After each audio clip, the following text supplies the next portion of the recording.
Hello, नमस्कार, प्रणाम, जय श्री राम। स्वागत है दोस्तों आप सभी का आपके अपने चैनल यात्रामय में। आज हम चर्चा करेंगे उत्तर प्रदेश में स्थित ऐसे धार्मिक स्थल की जो 51 शक्ति पीठों में से एक है। जी हाँ, हम बात कर रहे हैं विंध्याचल की, जो कि विश्व प्रसिद्ध तीर्थों में से एक है, जहां हम सभी की आराध्य माँ भगवती विंध्यवासिनी जी निवास करती हैं। विंध्याचल नगरी मिर्जापुर।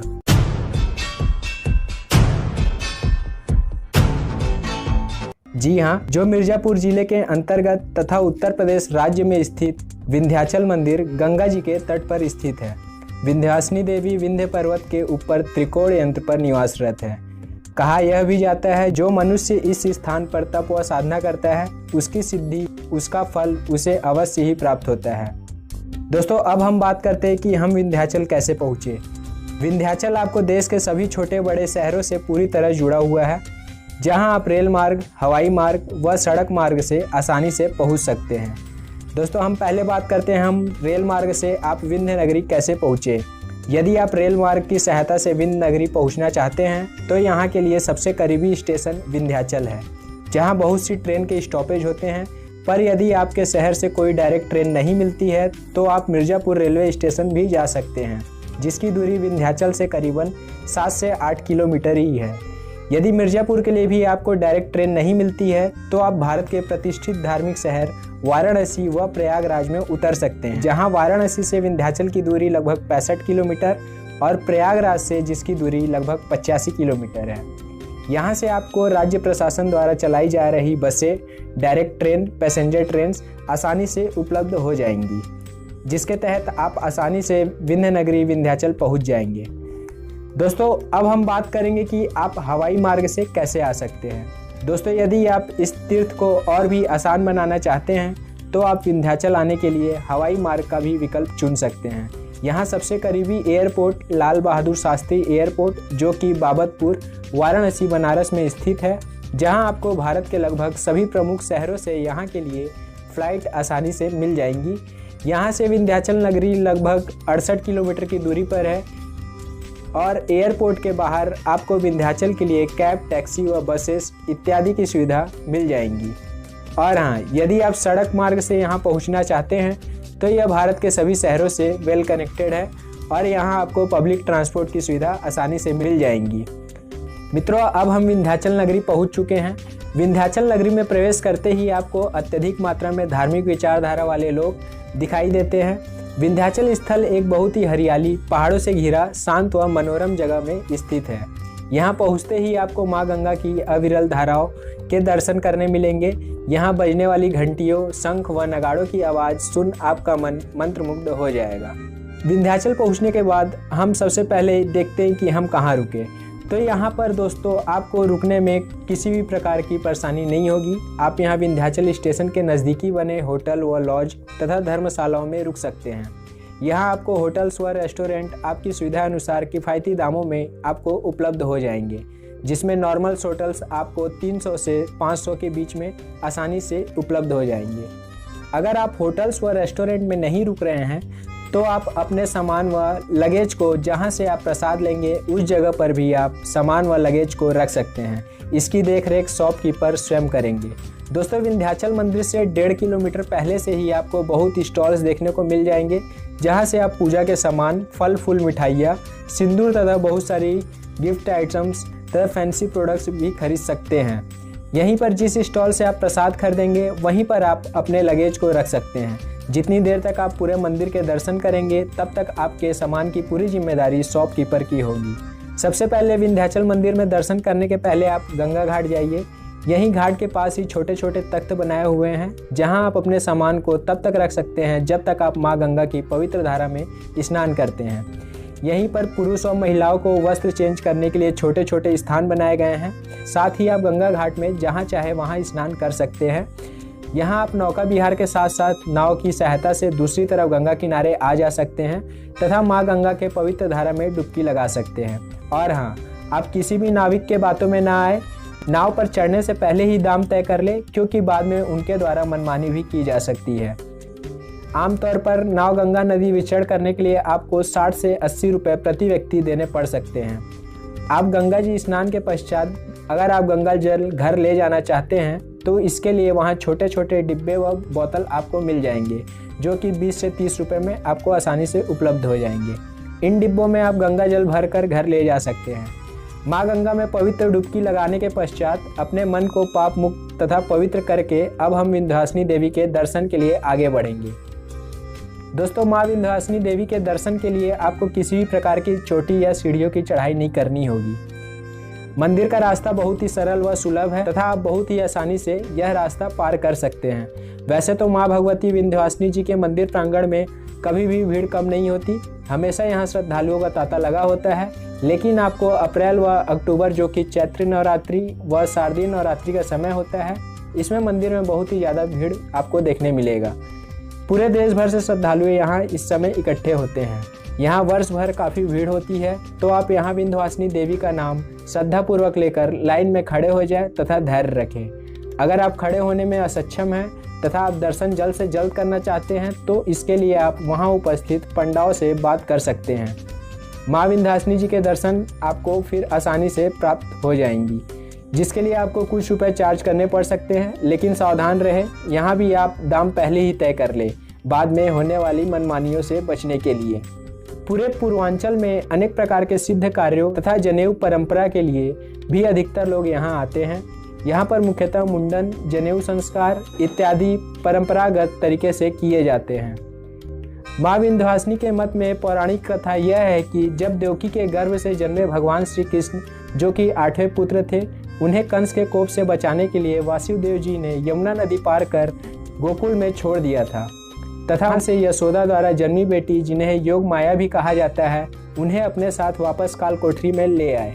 तब कंस को पता चला कि देवकी 8वीं संतान पुत्री के रूप में जन्मी है, तो उसने योग माया को अपनी गोद में उठाया और पत्थर पर पटका, जिसके बाद माता ने अपनी अष्टभुजी रूप धारण किया। वह विंध्य पर्वत की तरफ मुड़ गई तथा वही विंध्य पर्वत पर बसने के कारण ही उनका नाम विंध्यवासिनी नाम से प्रसिद्ध हुआ। जय माँ विंध्यवासिनी।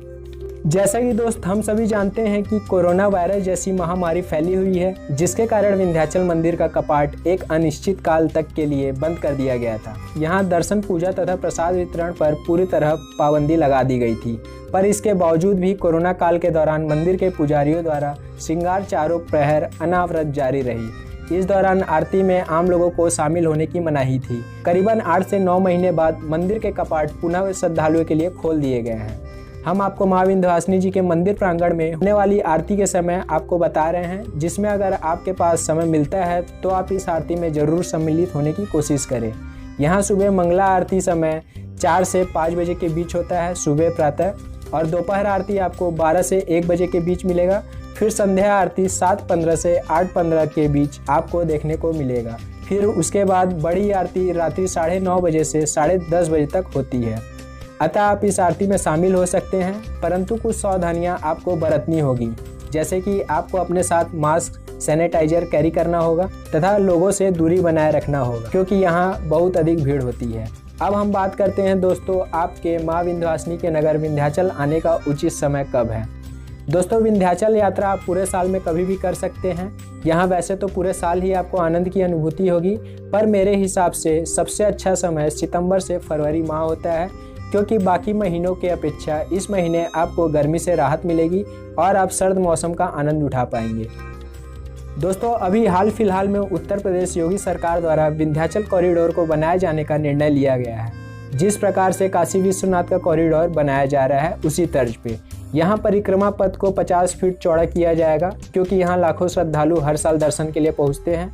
यह रास्ता परिक्रमा के लिए बहुत ही कंजेस्टेड एरिया हो जाता है, इसलिए इसे चौड़ा करने का फैसला लिया गया है। यहाँ कॉरिडोर के निर्माण के लिए लगभग 331 करोड़ रुपए का खर्च किया जाएगा, जिसमें यह कार्य 3 फेज में पूरा होगा। सबसे पहले कॉरिडोर निर्माण, फिर पार्किंग, फिर गेस्ट हाउस, फिर उसके साथ ही साथ घाट समेत आने वाले टूरिस्ट के लिए अनेक प्रकार की सुविधाओं को सुनिश्चित यहाँ किया जाएगा। साथ ही साथ सड़कों का निर्माण भी किया जाएगा। साथ ही जिनके मकान या शॉप्स इस कॉरिडोर के मध्य आएंगे, उन्हें वहां से हटाया जाएगा तथा उचित मुआवजा सरकार की तरफ से उन्हें दिया जाएगा। दोस्तों, यहाँ जब आप माँ भगवती के दर्शन करते हैं तो उस समय आपको मंदिर प्रांगण में बहुत ही कम समय मिलेगा। आप माता के सामने हाथ जोड़कर अपनी मनोकामनाओं को पूर्ण करने का आशीर्वाद मांग सकते हैं। जय माँ विंध्यवासिनी। साथ ही वही मंदिर प्रांगण में कुछ और भी मंदिर है जिनके भी दर्शन आप कर सकते हैं। माँ विंध्यवासिनी जी के दर्शन पश्चात आप वहीं बाहर लगे स्टॉल्स में नाश्ता, चाय, पानी, भोजन इत्यादि कर सकते हैं। यहाँ आपको खाने पीने की किसी भी प्रकार का दिक्कत का सामना नहीं करना पड़ेगा। यहाँ का फेमस व्यंजन में आपको लिट्टी चोखा, छोला समोसा, लस्सी तथा चाय जो कि आपको कुल्हड़ में दिया जाएगा, अतः आप इन सभी का आनंद ले सकते हैं। अब हम दोस्तों त्रिकोणीय यात्रा में पहला दर्शन माँ विंध्यवासिनी के रूप में कर चुके हैं। फिर हम आगे काली खोह व अष्टभुजा दर्शन करने के लिए आगे बढ़ेंगे। यदि आपको इन सारे स्थानों के बारे में जानकारी है तो आप खुद ही यात्रा कर सकते हैं, नहीं तो मेरी राय यही है कि आप एक ऑटो बुक कर लीजिए तथा उसके बाद वो ऑटो आपको सभी प्रमुख मंदिरों जैसे काली खोह, अष्टभुजा देवी, गंगा घाट, हनुमान मंदिर आदि जगहों से घुमाकर आपको पुनः आपके स्थान पर वापस छोड़ देंगे। आम दिनों पर ऑटो व ई रिक्शा बुक करने की कीमत 200 से 250 रुपये होता है, लेकिन सीजनेबल समय में इनके रेट में बढ़ोतरी आपको देखने मिल सकता है और इन सभी जगहों की यात्रा आप एक ही दिन में कर सकते हैं। आइए हम यात्रा में आगे बढ़ते हैं। इसके बाद आप काली खोह मंदिर की यात्रा में जा सकते हैं, जिसकी दूरी लगभग विंध्याचल मंदिर से कुछ 3 से 4 किलोमीटर ही है। इसे काली गुफा के रूप में भी जाना जाता है। इस गुफा के ऊपर ही माँ कात्यायनी यंत्र स्थापित है, जिसके भीतर में एक काली माँ की प्रतिमा है, जिनका प्रतिदिन अलग अलग स्वरूप दिया जाता है तथा श्रृंगार किया जाता है। हमेशा माता को नींबुओं का हार पहनाया जाता है। यही गुफा के बाहर बरगद के पेड़ के तने पर धागे बंधे हुए होते हैं। आप इस पेड़ पर धागे बांध सकते हैं तथा इच्छा पूरी होने पर वापस आकर आप उस धागे को खोल सकते हैं। दोस्तों यहीं आपको आसपास बहुत से मंदिरों के दर्शन करने का सौभाग्य प्राप्त होगा, जिसमें कुछ प्रमुख जैसे भद्रकाली मंदिर, इनके बाद महाकाली जो कि यहाँ अधिष्ठात्री देवी है, और यहीं महाकाली माता की एक अद्भुत प्रतिमा आपको देखने मिलेगी, जहां माता ने अपना मुंह ऊपर की दिशा में आकाश की ओर उठाया हुआ है तथा उनका मुंह खुला हुआ है। इसे खेचरी मुद्रा भी कहा जाता है। मान्यता यह है कि जब रक्तबीज नामक राक्षस जो देवताओं को परेशान करने लगा था, तब उन्होंने माँ काली से अनुरोध किया कि वे इस असुर का नाश करें। तब माता ने जैसे ही उसे अपने खप्पर व तलवार से काटा, उसकी रक्त की एक बूंद जमीन पर गिरते ही उसमें से लाखों दानव रक्त बीज बनकर फिर निकलते। यह वरदान रक्त बीज को ब्रह्मा जी ने दिया था। इसके बाद माता काली ने एक पात्र लिया, वह जितने बार रक्त बीज पर वार करती उसका एक बूंद भी जमीन पर गिरने नहीं देती तथा वह पूरा रक्त पान कर जाती। अंत में रक्त बीज मारा गया। अतः यह रूप धारण करने के लिए माता से ब्रह्मा, विष्णु, महेश सभी देवताओं ने मिलकर प्रार्थना की थी। काली माँ के मंदिर के समीप ही भैरवनाथ का मंदिर है, जिनका भी आप दर्शन कर सकते हैं। दोस्तों यहीं पास में आपको सीताकुंड नामक स्थान देखने का सौभाग्य प्राप्त होगा, जो कि एक छोटी पहाड़ी पर है, जहां राम, लक्ष्मण व सीता जी की मूर्तियां लगी हुई हैं। यह कुंड अष्टभुजी मंदिर के पश्चिम दिशा की ओर स्थित है। मान्यताओं के अनुसार यह कुंड रामायण काल का है। जब राम, सीता व लक्ष्मण लंका से विजय प्राप्ति के बाद लौट रहे थे, तब इसी स्थान पर सीता जी को बहुत तेज प्यास लगी थी। तब वहां आसपास पानी का स्थान ना दिखने की वजह से प्रभु श्री राम जी ने एक कुंड खोदा। इसे राम कुंड के नाम से भी जाना जाता है।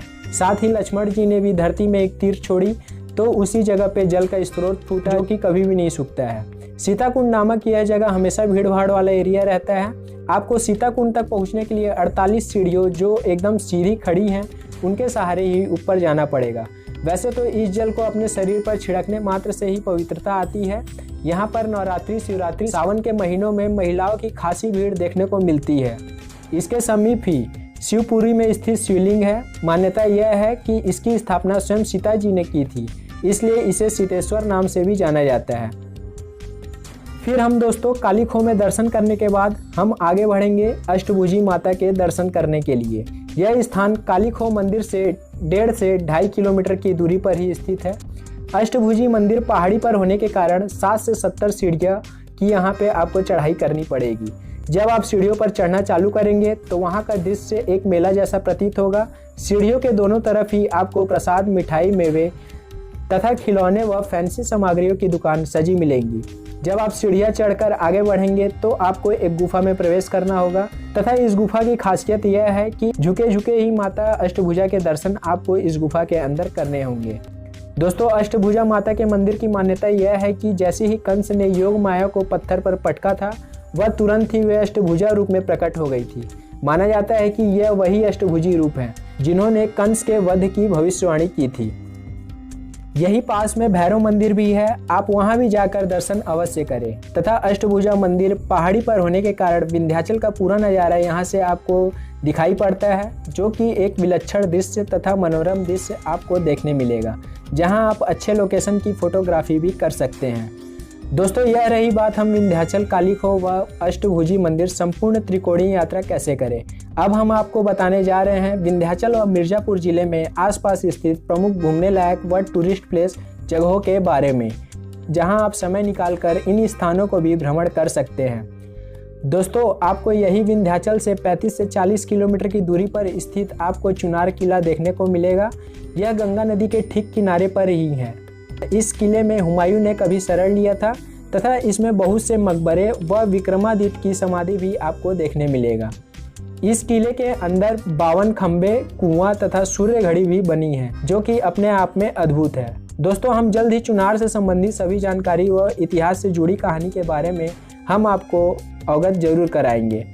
दोस्तों, आप यहाँ बहुत सारी फ़ोटो क्लिक करवा सकते हैं। साथ ही साथ आप विंध्याचल व मिर्ज़ापुर में बेल्डम फॉल, टांडा फॉल, गंगा नदी के घाटों जैसे पक्के घाट, बरिया घाट आदि जगहों पर आप घूमने जा सकते हैं। अब हम बात करते हैं दोस्तों, आप विंध्याचल कितने दिन के लिए आए व आपके द्वारा लगने वाले कुल खर्चों के बारे में। दोस्तों, अगर सिर्फ आप विंध्याचल त्रिकोणीय यात्रा करना चाह रहे हैं तो आपके लिए एक दिन काफ़ी है, जिसमें आपको 1000 रुपये से 2000 रुपये में आप आसानी से त्रिकोणीय यात्रा का दर्शन कर सकते हैं। और हाँ, यदि आप आसपास के फेमस प्लेसेस को भी विजिट करना चाहते हैं तो आपके लिए 2 से 3 दिन काफ़ी है, जिसमें होटल्स व टिकट का खर्चा निकालकर आप 2 से 3 हज़ार में आसानी से घूम सकते हैं। लेकिन यह आप पर निर्भर करेगा कि आप किस अनुसार खर्चा कर रहे हैं। दोस्तों, कुछ सुझाव मैं आपको पर्सनली देना चाहता हूँ। अगर आप विंध्याचल मिर्ज़ापुर की यात्रा में जा रहे हैं तो आप मंदिर व मंदिर प्रांगण के आसपास कोरोना प्रोटोकॉल को ध्यान रखें और धूम्रपान करने से बचें। त्रिकोणीय यात्रा में आप सभी मंदिरों के दर्शन एक दिन में ही कर सकते हैं तथा गंगा स्नान करते समय आप गहरी जगह पर जाने से बचें। आप सामान खरीदारी व मंदिर प्रांगण में किसी के बहकावे में ना आए तथा चैनल के बताए अनुसार ही यात्रा करें। और हाँ, अगर समय मिले तो आप माँ विंध्यवासिनी जी के आरती में शामिल होकर अपनी उपस्थिति जरूर दर्ज कराएं।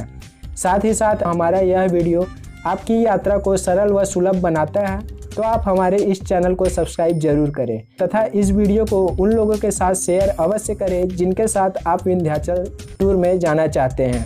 और हाँ, वीडियो लाइक कमेंट करने के साथ साथ आप हमारे पिछले वीडियो को भी अवश्य देखें, जिसका लिंक आपको डिस्क्रिप्शन बॉक्स में मिल जाएगा। हमारी कामना आप सभी की यात्रा मंगलमय हो। जय माँ विंध्यवासिनी।